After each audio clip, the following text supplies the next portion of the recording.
روبینہ ایوب صاحب، آپ ہی سے میں بات کر رہی تھی، آپ ہی سے جان رہے تھے ہم کہ مزید قرآن حدیث میں کیا احکامات ہیں پردے کے حوالے سے؟ جی ابھی جو میں نے آپ کے سامنے آیت جو ہے تلاوت فرمائی، اس میں خواتین کو اکثر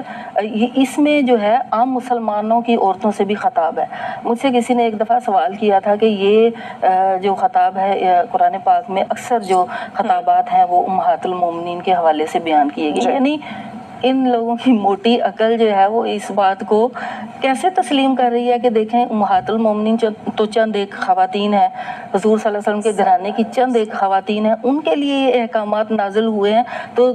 دنیا میں کتنی کروڑہ خواتین ہیں، ان کو ایسے ہی شتر بے مہار کی طرح اسلام نے جو ہے وہ چھوڑ دیا۔ تو جن ہستیوں کو ہم نے فالو کرنا ہے ان کو پہلے اس چیز سے متنبع کیے جا رہا ہے کہ پہلے تم نے لوگوں کے لیے رول ماڈل بننا ہے، پھر لوگوں نے آپ کو فالو کرنا ہے۔ تو اس کے بعد پھر یہ ہوا کہ پردے کا جو ہے عام طور پر رواج ہو گیا، اور پردہ جو ہے خواتین کے لیے انتہائی ضروری ہو گیا۔ ایک مرتبہ اللہ کے رسول صلی اللہ علیہ وسلم مجلس میں بیٹھے ہوئے تھے، صحابہ کرام بھی بیٹھے ہوئے تھے، اور پوچھا کہ عورت کی سب سے بڑی خوبی جو ہے وہ کون سی ہے۔ اس مجلس میں اب حضرت علی کرم اللہ وجہہ بھی بیٹھے ہوئے تھے، تو سب لوگوں نے اپنے اپنے طور پہ جوابات دیے، لیکن اللہ کے رسول صلی اللہ علیہ وسلم جو تھے وہ اس بات سے مطمئن نہیں ہوئے۔ تو حضرت علی کرم اللہ وجہہ جو تھے وہ محفل کے برخاست ہونے پر گھر گئے، انہوں نے حضرت فاطمہ سے پوچھا، ظاہر ہے وہ اللہ کے رسول صلی اللہ علیہ وسلم کی بیٹی تھیں، جو وہ جواب دے سکتی تھیں تو وہ تو کوئی نہیں دے سکتا تھا۔ انہوں نے اللہ کے رسول صلی اللہ علیہ وسلم کی آغوش میں پرورش پائی تھی، تربیت انہی سے حاصل کی تھی۔ تو حضرت علی کرم اللہ وجہ نے پوچھا کہ فاطمہ عورت کی خوبی جو ہے وہ کس چیز میں ہے؟ تو انہوں نے کہا کہ عورت کی خوبی جو ہے وہ پردے کے احکامات پر عمل کرنے سے۔ سبحان۔ اور آپ دیکھیں کہ مختلف روایات میں آتا ہے بھی، جیسا کہ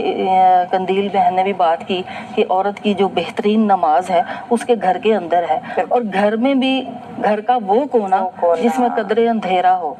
وہاں پر عورت کی نماز ہے۔ وہ اس لیے کہ گھر کے اندر اچانک آپ کا جو کوئی نامحرم آ جاتا ہے، چلے محرم بھی اگر آ جاتا ہے تو ایک دم سے عورت کے اوپر جو ہے وہ نظر نہ پڑے، تو یہ کچھ اور بھی حکمتیں ہیں۔ اور دوسری بات یہ ہے کہ اسی وجہ سے عورتیں جو ہیں ان کو بازاروں میں بھی چلنے پھرنے کی جو ہے وہ ممانعت کی گئی ہے، یعنی سڑک کے بالکل درمیان میں نہیں چلنا، بالکل سڑک کے عورتوں کو حکم ہے کہ سڑک، حدیث میں کنارے کے الفاظ ہیں کہ عورتوں نے جو ہے وہ سڑک کے کنارے پر چلنا ہے، یعنی جو دیوار بنی ہوئی ہوتی ہے اس کے ساتھ ساتھ لگ کے جو ہے وہ چلنا ہے۔ اس کی بھی ایک وجہ ہے،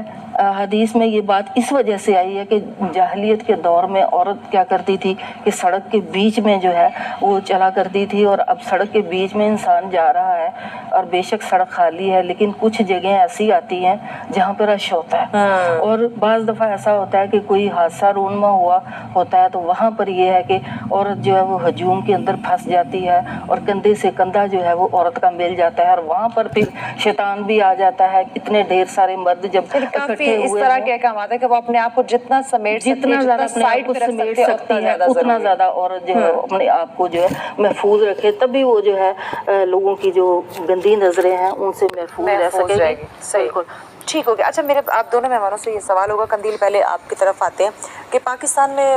بہت سارے